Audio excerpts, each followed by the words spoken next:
So let's talk about prepping the opening. So depending on what type of opening that you have, what type of drainage plane you have, is how you're going to prep the opening. Because if you are going to go back into insert type of installation, that's going to be handled differently. We're going to talk about just one method of prepping the opening. But when it comes to paper, when it comes to a WRB on the wall, there's several ways of cutting the paper. There's also ways of not cutting the paper anymore. So traditionally, I would take and make a big X in my opening. So I'd take and just make a gigantic X in the paper, fold those in. Yeah, then we learned.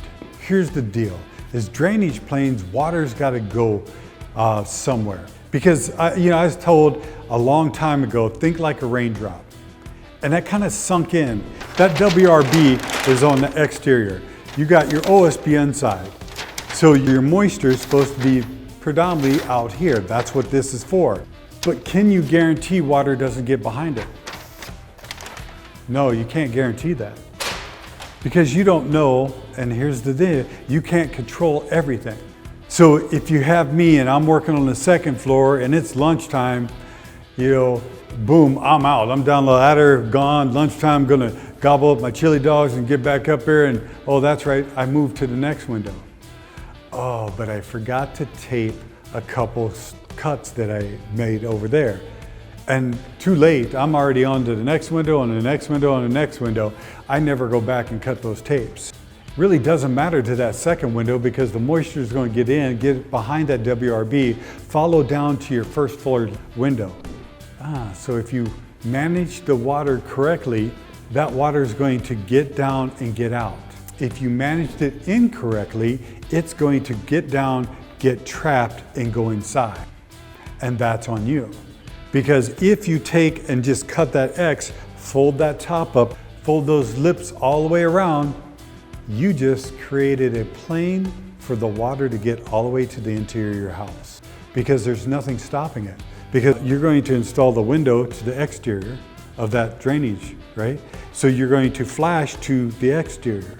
You don't have anything going behind that paper.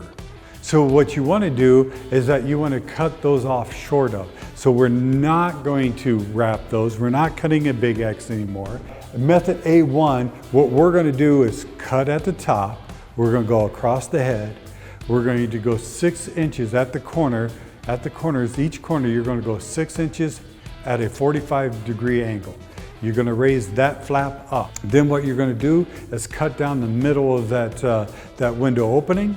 You're going to go across the bottom at the sill. You're going to, at the corners, come up 2 inches and go out 3.5, and you're going to open that paper all the way up because you just created a wide open opening for your window to be installed. You're going to pull that in.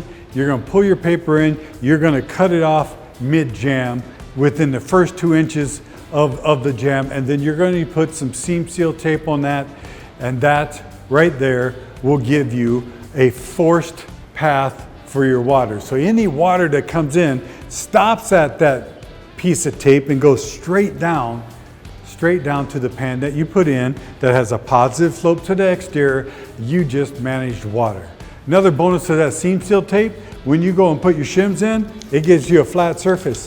Because if you wrap that paper in and you go jam those shims in, you have no idea if you just rip open that paper or not. You can't see inside there. More benefits to cutting that paper mid-jam, right? So once you get that in, then it's time to put your perimeter bead of sealant around the exterior and install your window.